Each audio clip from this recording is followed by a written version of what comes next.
nem fora das fronteiras habituais.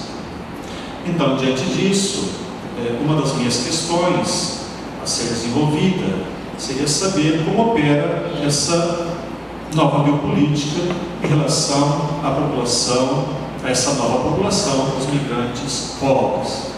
Em seguida, até que ponto a centralidade do trabalho produtivo rentável e a objetivação do ser humano a partir do capital humano explicam, em certo aspecto, a ambiguidade da gestão das migrações no mundo atual. Começo então pela primeira questão,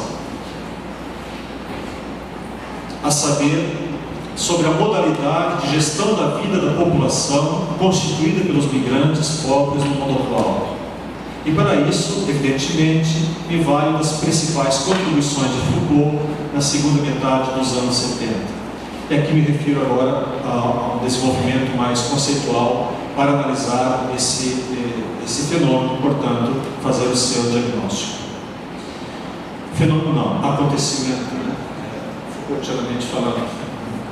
Como podemos ler no primeiro volume da História da Sexualidade, do ano 76, o poder soberano clássico, ele, para Foucault, ele não é substituído pela biopolítica moderna, mas, como ele escreve, ele é recoberto por ela, dando a entender que entre uma e outra época, entre os clássicos e modernos, entre o poder de soberania e a biopolítica, nós não temos simplesmente uma ruptura, mas permanências e reconfigurações, continuidades e descontinuidades, superposições e transformações, jamais linearidades ou teleologias.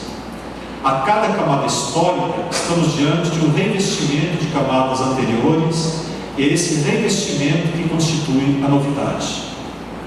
O fazer viver e deixar morrer, operado pela biopolítica, completa o fazer morrer e deixar viver do poder soberano, no sentido de que o atravessa e o modifica.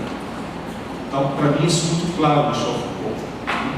Essa ideia de que não há rupturas absolutas entre as épocas e entre uma e outra modalidade do saber, o que nós temos são reconfigurações, são ênfases diferentes, de tal modo que uma forma de poder não desaparece diante da ênfase no surgimento de uma outra forma. Ora, a nova camada discursiva e não discursiva que segue aquela iniciada no final do XVIII, no início do XIX, e que entra em crise na segunda metade do século XX, não pode ser igualmente pensada em termos de substituição, mas de revestimento do poder. Assim, o fazer viver e deixar morrer, na minha maneira de entender, ainda é operante. Mas eu pergunto até que ponto, em que aspecto, esse imperativo poderia ser hoje reinvestido e reconfigurado, principalmente quando a população, como um novo objeto de sua preocupação, pode ser como essa constituída pelos migrantes pobres. Eu entendo que para Foucault, a cada novo objeto conceitual corresponde um novo desdobramento da biopolítica. Haja vista que Michel Foucault, a biopolítica não tem uma definição exata, ela não tem uma definição unívoca.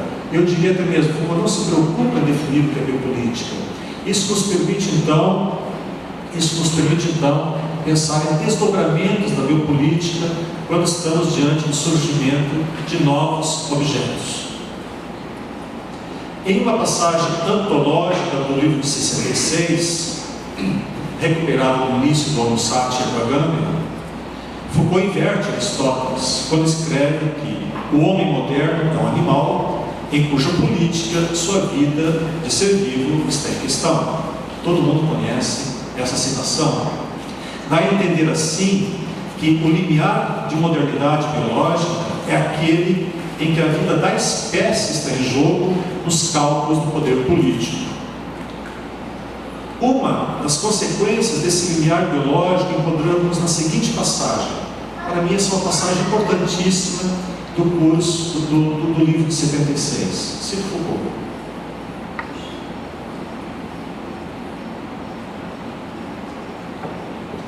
Não é necessário insistir aqui sobre a ruptura que se produziu então no regime do discurso científico e sobre a maneira pela qual a dupla problemática da vida e do homem veio atravessar e redistribuir a ordem da episteme clássica. Redistribuir, portanto. Não romper com ela. Continua. A razão por que a questão do homem foi colocada, em sua especificidade de ser vivo em relação aos outros seres vivos, deve ser buscada um novo modo de relação entre a história e a vida. Nesta posição dupla da vida, que a situa fora da história, com suas imediações biológicas, e ao mesmo tempo dentro da historicidade humana, infiltrada por suas técnicas de saber e de poder, Então, para Michel Foucault, é muito interessante, porque as pessoas acham que a vida em Foucault tem um sentido unívoco na biopolítica, né? Está claro aqui que a vida pode ser compreendida tanto no sentido propriamente biológico, como a vida digamos assim, a vida produzida pelos dispositivos de saber e poder. Continuo. Não é necessário insistir também sobre a proliferação das tecnologias políticas que, a partir de então, vão investir sobre o corpo, a saúde, as maneiras de se alimentar e de morar, as condições de vida, todo o espaço da existência. Quer dizer, há uma certa... Quando se fala da vida, da biopolítica, nós não podemos separar o vital do cultural ou do histórico, embora não seja a mesma coisa, mas nós podemos entender que a vida, como Kangian, em certo momento também sugere, entende-se nessa dinâmica do vital e do cultural e do histórico. Me parece que o Foucault aqui bebe muito do Kangian nesse aspecto. Um exemplo desse investimento sobre o corpo na gestão da população dos migrantes encontramos no livro A Razão Humanitária de Didier Fassin. Ele mostra nesse texto como é possível exemplificar a intuição de Foucault de que foi a vida, muito mais que o direito, que se tornou objeto das lutas políticas, ainda que essas últimas se formulem através de afirmações de direito. Essa também é outra passagem clássica de Michel Foucault, para a relação entre vida e direito. A relação com a Gama faz muito, exposta também em certo aspecto. É o caso da França. Estou recolhendo aqui o exemplo do Fassin, país em que a narrativa jurídico-discursiva da democracia formal, da igualdade de direitos, encontra seus limites na regulação administrativa dos corpos e na gestão da vida da população dos refugiados, ou dos demandantes de refúgio, melhor dizendo, a partir das quais são invocadas razões humanitárias nos processos decisórios que determinam quem deve continuar a viver naquele território, obter o visto de permanência, em virtude de provar a gravidade de alguma doença ou desamparo dos filhos, e quem deve continuar exposto ao abandono nos campos de refugiados, porque não preenche os requisitos médicos suficientes para a concessão do visto. O direito ao visto de permanência é atendido não em virtude da suficiência das condições de ordem jurídica do requerente, mas em função das condições variáveis e até mesmo arbitrárias, muitas vezes, relacionadas ao estado do seu corpo doente ou saudável. Estamos diante de uma biopolítica migratória ambígua, que aceita alguns e continua a expor a outros, de modo que a segurança jurídica que deve ser garantida a qualquer pessoa que requeira esse direito em um território cede lugar à benevolência seletiva da ordem da ajuda humanitária em um meio vital. Trata-se de um fazer viver, portanto, restrito, pelo qual o aspecto humanitário é indexado ao biológico e não ao jurídico. Dessa maneira é que se justifica a exclusão e a expulsão de todos os demais que demandam visto ou refúgio. Nesse caso, a prioridade do aspecto humanitário, indexado ao biológico, pode ser uma maneira de comprovar que, em relação aos migrantes chamados clandestinos porque pobres, impera uma racionalidade biopolítica sobre uma racionalidade jurídica, ou ainda uma racionalidade biopolítica recoberta por uma discursividade jurídica. Um desdobramento dessa apreensão biológica da população dos migrantes pobres é a prática do racismo estatal. Isso pode ser postulado porque na época contemporânea